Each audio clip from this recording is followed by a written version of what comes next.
Now, we have got a great segment coming up. Who knows about a thing called Feng Shui? Who knows it's actually pronounced Feng Shui?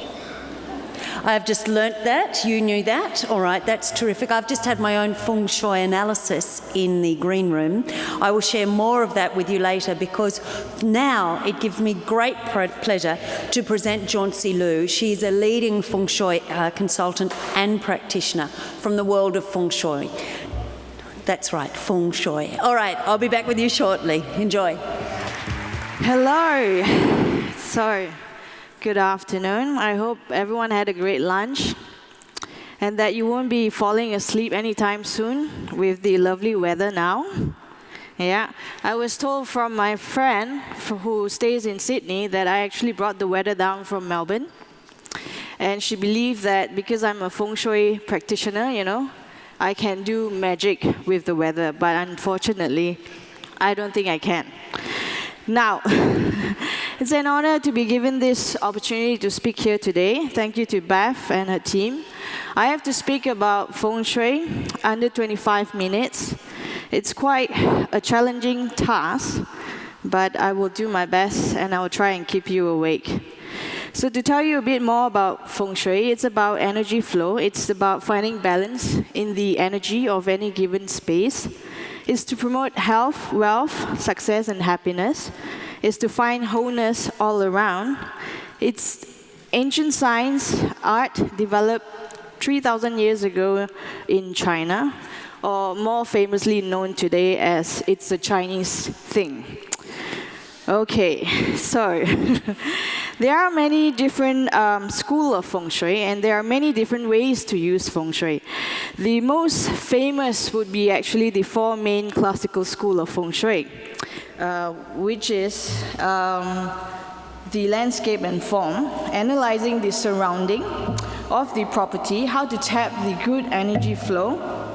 This is actually one of the most powerful school of Feng Shui. It's based on natural formation, and it will be, you can access this with the mountain or the ocean and the good formation surrounding your property, and by knowing that, then you will know if the good Qi energy will accumulate in front of your property. If you have read my article on the Parliament House on Canberra, on the Feng Shui World magazine, you will know that this Parliament House is actually based on man-made formation as well as natural form. The natural form is basically the mountain behind the building, which gives them authority, and the ocean in front, which gives them wealth. And the building itself, because it's formed in a good formation, it gives them a good accumulation of wealth in front of the building. And you wonder why we pay so much tax. So that's why. It's all accumulated in front of the building, okay? Now, inside the Parliament House, they also have a lot of sharp objects, like the clocks, a lot of pillars. The design-wise is just full of sharp objects, which means in Feng Shui that's poison arrow, and that's not good because you have a lot of politics in there, a lot of backstabbing. So it's nothing new, you know, it's happening, but you know, it could be because of the Feng Shui as well. Now, the shape of the building is in the shape of the boomerang. It separates any political party inside. So hence, it's never rosy. There's always competition, and they will never, ever probably get along well if they don't do something about the Feng Shui. Then, we have the 8 mansion. This is very interesting because it's based on the 8 compass direction. Everyone has 4 good directions and 4 bad directions. It's calculated from your birth date to know what Kwa number you are, and hence with that you will know what your good directions are and what your bad directions are. It's also about the do and don'ts, such as do not sleep under a beam, or do not have mirrors in the room, your bedroom, or especially if it's facing your bed, because it can cause separation or third party, okay? So it's not you, it's the mirror, okay? Anyways, coming back to this, It's much more interesting to analyze the 4 good directions and knowing what are your 4 good directions and putting that into play. We have put it into a point system so it's easy to use. So basically for the 4 good directions, we have put it as plus 90, which is the best direction. In this direction, it is said that you can be a billionaire, you will seek perfection, but you will not have time for friends or family because you become a workaholic. And I think to become a billionaire, yes, you will need to work constantly, so you won't have time for anything else. Plus 80 is a balanced lifestyle. I like plus 80 because it still can make you a millionaire, bring you the money. It still gives you time for your friends and family. Plus 70 is about harmony. It's about people liking you. It's about getting along with people. So it's in a harmony state. Plus 60 is just stable. It's just nice. Everything is just enough. If you have a family, if you want to have children, you have 1 boy and 1 girl, and that's it. It's just nice, stable, okay? Well, I'm not going to get into the negatives because we are in a happiness conference, so let's not talk about the negatives. However, with this school of Feng Shui, the 8 mentioned, my friends, they find it very easy to use because it's very effective and it's you can apply it every day and you can see the results quite immediately. My friends would actually start talking very funny, which people think it's quite funny. Like, one day they'll get up and say, oh, I'm facing my plus 90 today, hence I'm seeking perfection. So stay away from me because I will be quite agitated today. Something like that, yeah? But when you're using your positives, it's about how you sit facing your good direction, or it's about how you position your bed, okay, where your bed head is, where your head is pointing. Or if you go for a meeting, you need to go for a meeting, to the meeting a bit early. Bring a small compass if you can. Yes. Check the direction to see if you're facing your good direction. And if you're not, reposition to face your good direction before the other person arrives. And I can guarantee you that you will win that negotiation in this meeting. Yeah. Now, someone once asked me if it makes a difference if he sits on the toilet bowl, doing his business, facing his good direction. Would it be good? Well, what do you think I said? Well, we then will know for sure that you won't have any constipation problem, right? Yes. And then also in many cases, I've seen children, they are quite, they're quite disobedient. But once you put them sleeping their good direction, especially the plus 70 direction, they tend to be more obedient. They will come home from school, they will do their homework without fuss. And they get along well with the other siblings. So, it works. This direction works.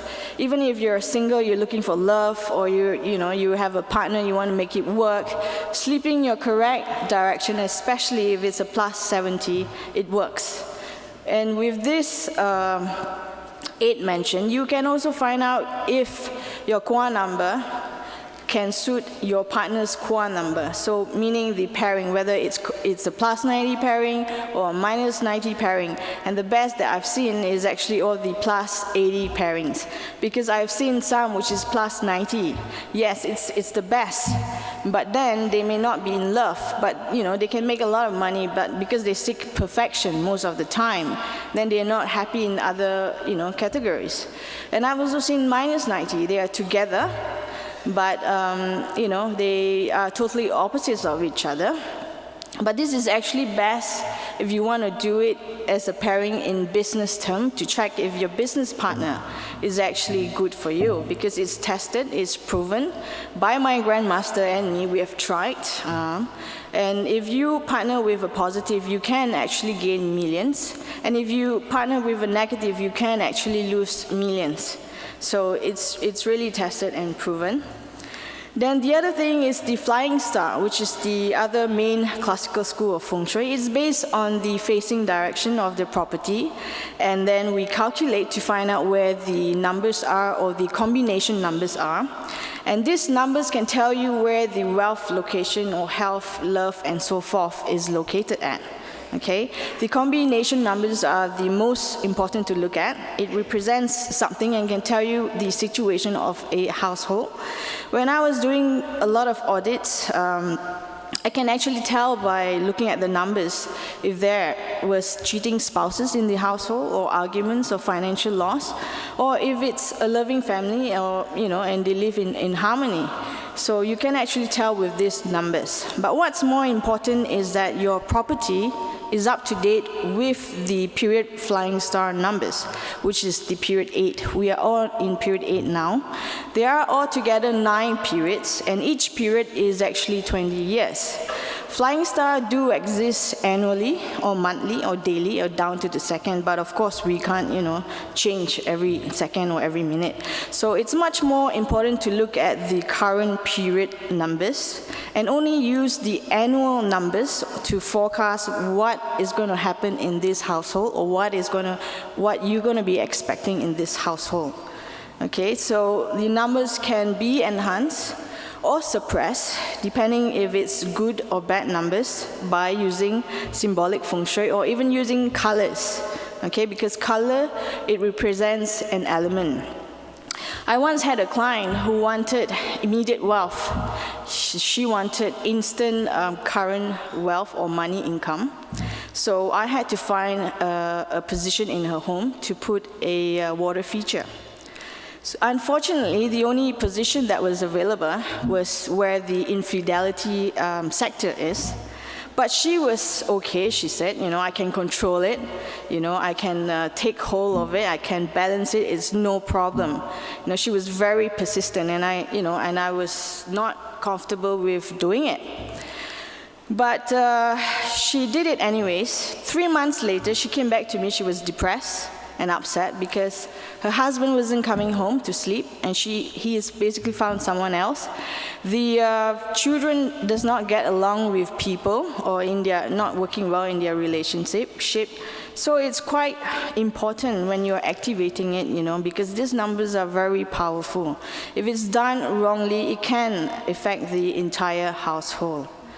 Then lastly, we have the date selection from the 4 main classical school of feng shui, or it's more well now used as the almanac calendar that people are using to check if it's a good day or a bad day, or if there's any clashes.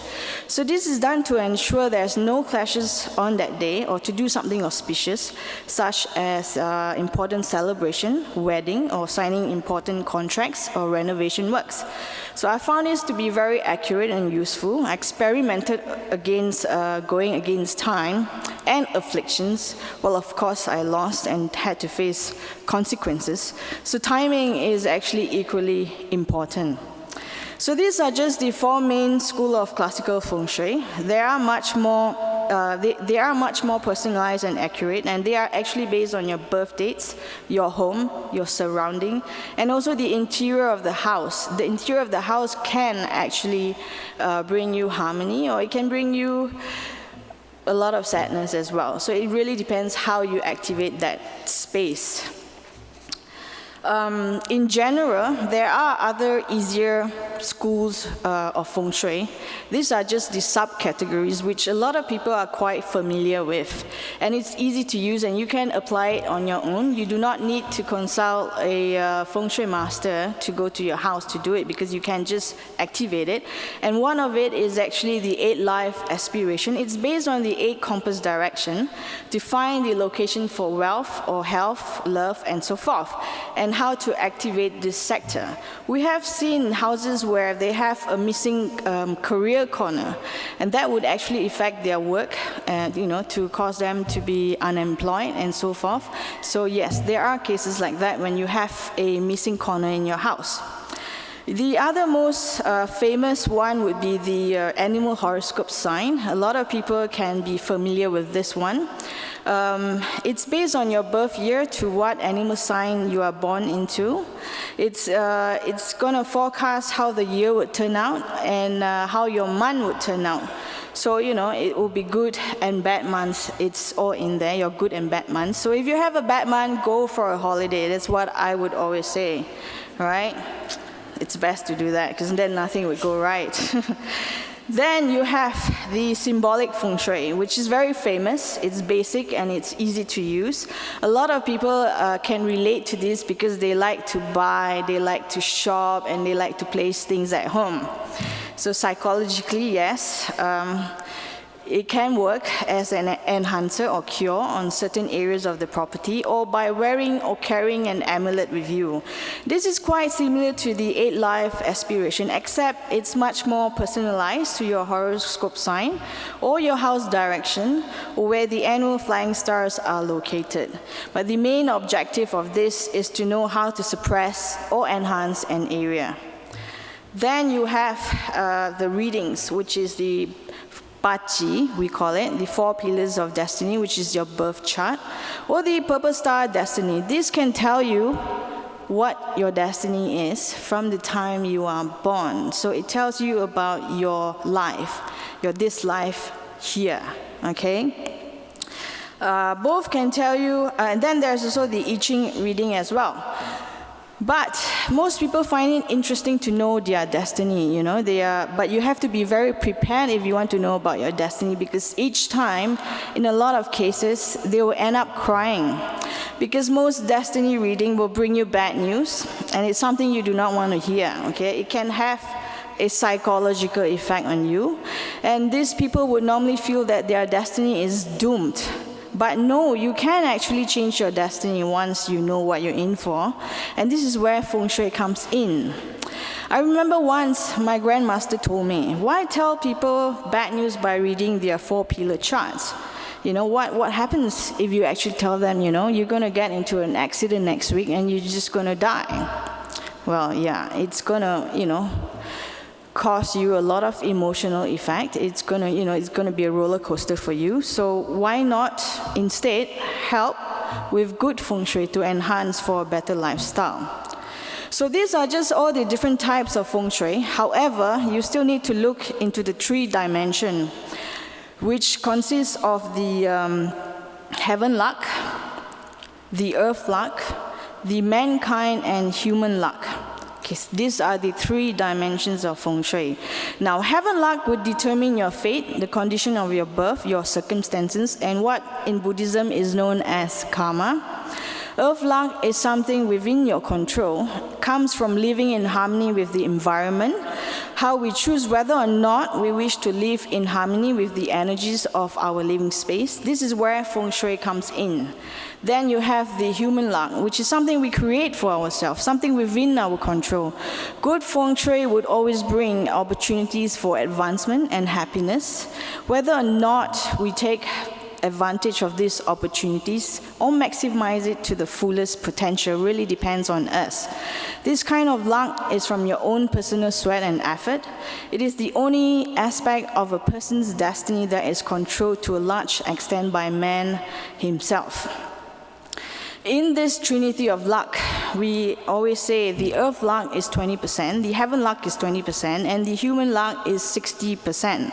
So for example, if you sit for an exam with a passing mark of, say, 50%, if you have 5% heaven luck, that's how much you activated, and 5% earth luck, and 10% human luck, okay? It brings you to a total of 20%, which is still a failing mark.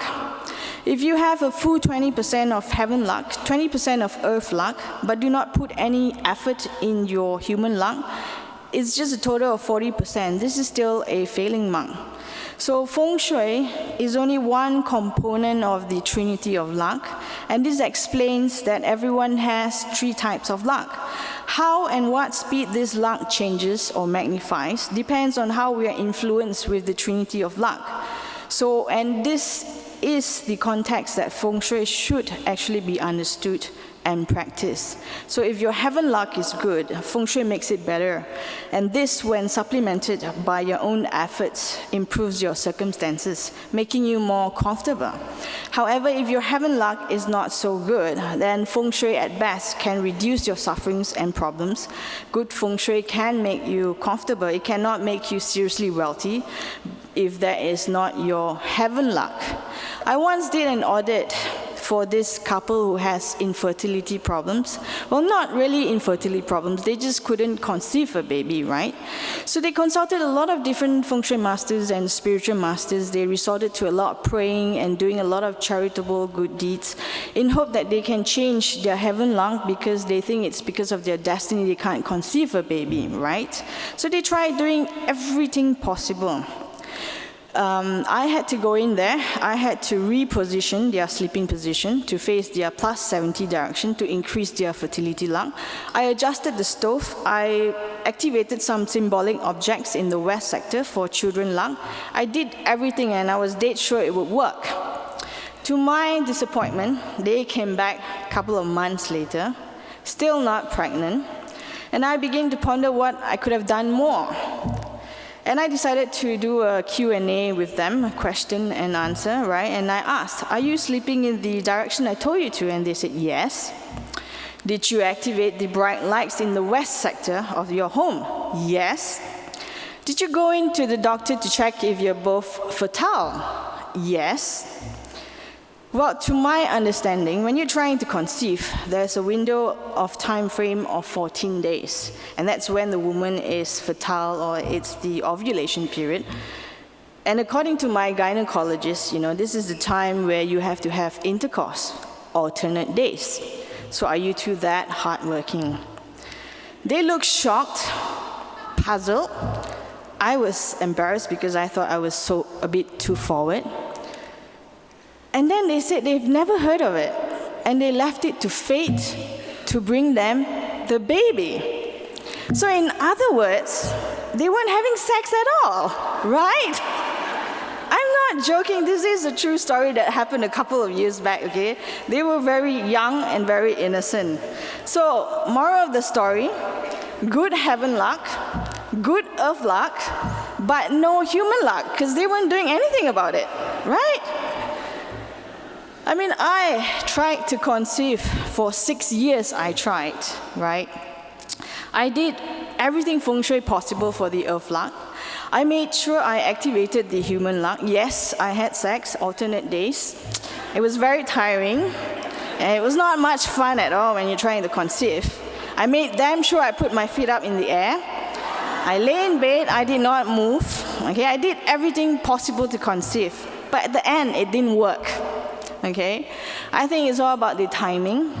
It is also because of my heaven luck, I think. I've almost given up after 6 years of trying until I met Sangye Nyampa Rinpoche.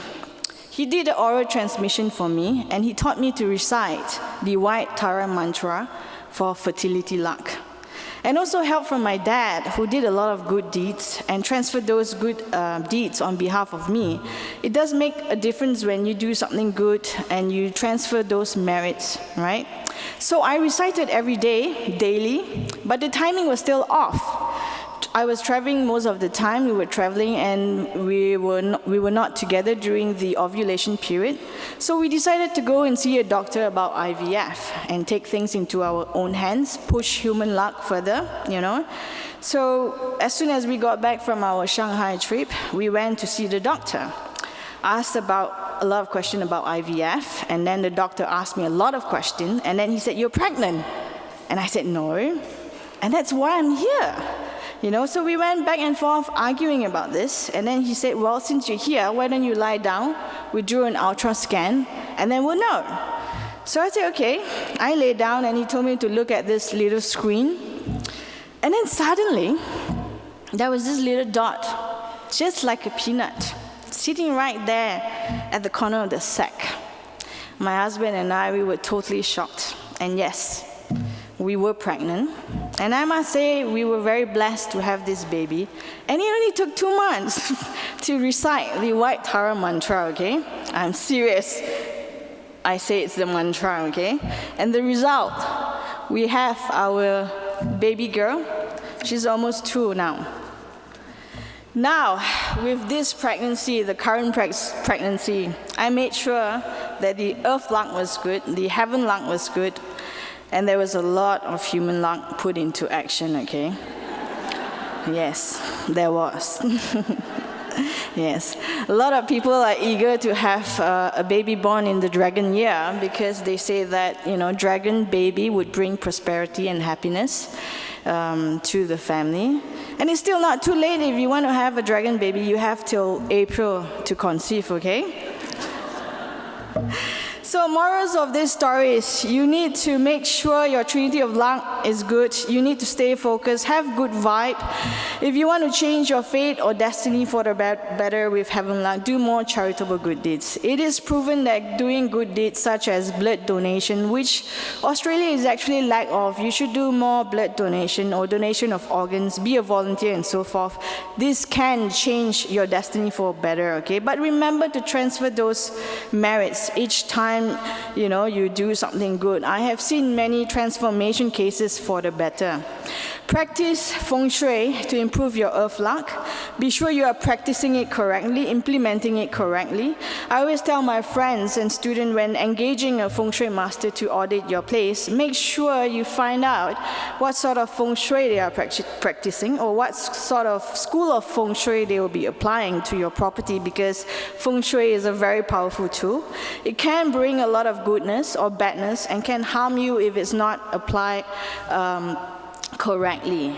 And then there's the inner Feng Shui, which is actually you, okay? You are the human luck, so how hardworking you are makes a difference. Since there's many of my cases where I've seen they activated Feng Shui and then they just sit and do nothing as if the money is just going to drop from the sky, okay? Well, that's not going to happen, okay? You also need to know how to declutter your space so you have new energy coming into the space. Old and negative energy can leave the premise. Having cluttered space will attract still energy to stay on, so that's not good. So most important with inner Feng Shui, remember how to stay positive, declutter your mind daily, be calm, meditate, unite your mind, recite prayers, and then you'll be able to receive all the goodness that you deserve. Okay? Thank you so much.